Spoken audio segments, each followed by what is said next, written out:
बोला था ना हाथ मत लगाना. मुटको तो चप्पन करा. बलवान का ही राज्य, बलवान की ही कुर्सी. We all know that Prashanth Neel's films are packed with high-octane action and larger-than-life moments. But perhaps his most masterful use of tension isn't just in the explosive fight sequences. Violence, violence, violence. It's in how he builds anticipation before the storm. I love that stuff, you know, all the massy moments, all the action sequences. But this one, the trial scene in Salaar Part 1, stands out as one of my favorites from Prashanth Neel's filmography. कोई से हाथ नहीं लगाएगा. Deva, played by Prabhas, and Varada, played by Prithviraj Sukumaran, find themselves on trial in Narang's stronghold, Velamgiri, accused of killing Narang's son, Vishnu. 2 minute दो, अभी तैयार करता हूँ. The tension in the room is palpable, silent stares, shifting loyalties, and the unshakable weight of impending chaos. ये तो वर्धा की तरफ जा रहा है. Everyone in the room expects justice to be served, while Rudra waits patiently in his home, anticipating the inevitable fall of either Deva or Varda. But the moment things don't go as planned, the atmosphere shifts. And in that moment, one thing becomes clear. When Deva gives you a warning, you better listen. Please, I kindly request. For many reasons, Salaar wasn't just another action spectacle. It was the perfect comeback for Prabhas. After years of mixed receptions, this film reminded everyone why the rebel star is a force to be reckoned with. Even so, a year later, Salaar is still trending on Jio Hotstar, proving its staying power. How happy are you with what Salaar did in that aspect of filling up, the cinema halls? I'm not completely happy yet. I am a little disappointed. I don't know subconsciously if I was complacent coming off KGF 2. Yes, Prashanth Neel in an interview with Kairam Vashi admitted he wasn't entirely satisfied with the film's initial reception. However, he assured fans that Salaar Part 2 will be even better and went so far as to call it his best work yet. And I'm going to make up for it more than I can imagine and more than the audience are imagining right now. Salaar 2 is something that unquestionably will be one of my best works. Coming from a director like Prashanth, who is usually reserved when making bold claims, that's a statement that carries serious weight. I'm very, very confident of that. I've been confident of very few things in my life. Now hearing this, a lot of you will probably stop watching the video right about now. For those still here, thanks for staying. Let's get started. I always believed it is the scenes which work, not so much the story. The entire movie is packed with so many incredible scenes that we could dissect each one for hours. Which is why today I am focusing on how Prashanth masterfully builds tension and moves us emotionally through what I consider his most well-crafted scene. Because if the entire film feels like an all-out action bonanza set in a violent dystopian world, this scene stands as its stark opposite. Now don't get me wrong, Salaar is packed with amazing scenes. Whether it's Deva saving Adhya, stopping the seal, or the intense Kalima fight sequence, each scene is brimming with raw intensity and jaw-dropping action. I even made a video breaking down the 5 standout scenes from the film, with Deva's entry into Khansar being my personal favorite, purely for its symbolism. But after revisiting the movie and understanding how Part 1 and Part 2 will connect, the trial scene hit me on a whole new level. वर्दा का sir या उसके फौज का. उस नए बंदे ने नारंग का सर काट दिया Rudra. But before we dive into what makes it so chilling, let's get some context. At its core, Salaar is the story of two best friends, bound by loyalty, who ultimately become each other's greatest enemies. Khansaar ने बहुतों की कहानी बदली है, पर खानसार की कहानी तब बदली जब दो जिगरी दोस्त कट्टर दुश्मन बन गए. How and why that happens, that answer lies in Part 2. But if you had to sum up the story in a single line, this is the essence of Salaar. No matter what elements captivated audiences and drove the film's success, it was this story, this deep, complex connection that became the film's foundation. This isn't just my interpretation, it's something Prashanth himself confirmed in his interview with Bharadwaj Rangan. Did the story of two friends, did that come first, or did this backdrop come first and then you said, oh, I want a world like this? The story of the two friends came first. Two friends came first, yeah. So let's focus solely on the two central characters, Deva, played by Prabhas, and Varada, played by Prithviraj Sukumaran. Right from the very first scene, Prashanth Neel sets up the foundation of their friendship. Varda, the son of Raj Mannar, who later becomes the ruler of Khansar, is timid and lacks confidence, often finding himself at the mercy of his ruthless brother, Rudra. Step brother. His only true ally is Deva, a loyal and fearsome friend who, to protect Vardha's honor, takes on an adult wrestler in a brutal, self-destructive manner. An act that leaves him with a distinctive scar running up his arm and neck. But their bond isn't one-sided. Vardha soon repays the debt by helping Deva and his mother escape after Raja Mannar seizes Khansar's throne and orders the execution of the Shauryanga tribe. As Deva and his mother go into self-imposed exile, Deva makes a solemn promise. तू जब भी बुलाएगा मैं जरूर आऊंगा. Moved by this, Vardha brands Deva his Salaar, a one-man army summoned in times of need.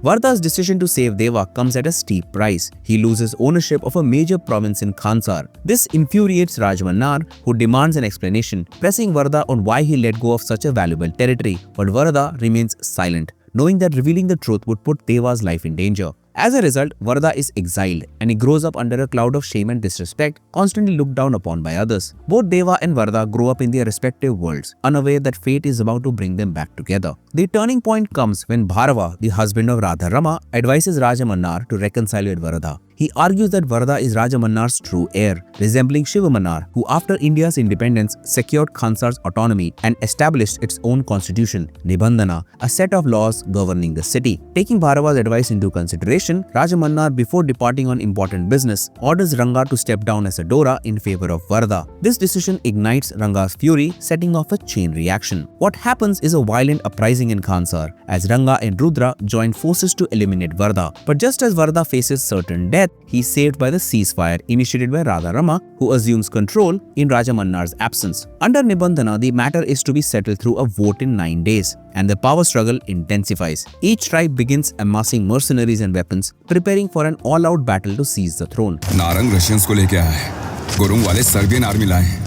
अभी 700 लोग gate पे entry कर चुके हैं. With only a handful of allies, including his loyal brother Bachi, हमारी आर्मी किधर है? Vardha decides to play his trump card.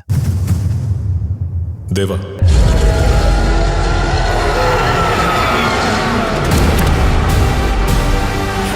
You can see the connection between both moments, the one from their childhood and the one where they have grown up. In a way, these two scenes mirror each other, tying directly into the central theme of the film. And that's exactly what makes this trial scene so captivating. When Deva enters Khansar, both the people within the city and the audience in the theatre are waiting for that one inevitable moment. When will Deva snap? Every time Vardha is intimidated, Deva is lurking nearby, his presence creating an air of mystery and tension. Who is this guy? What is he here to do? Even Deva's own followers don't fully understand him.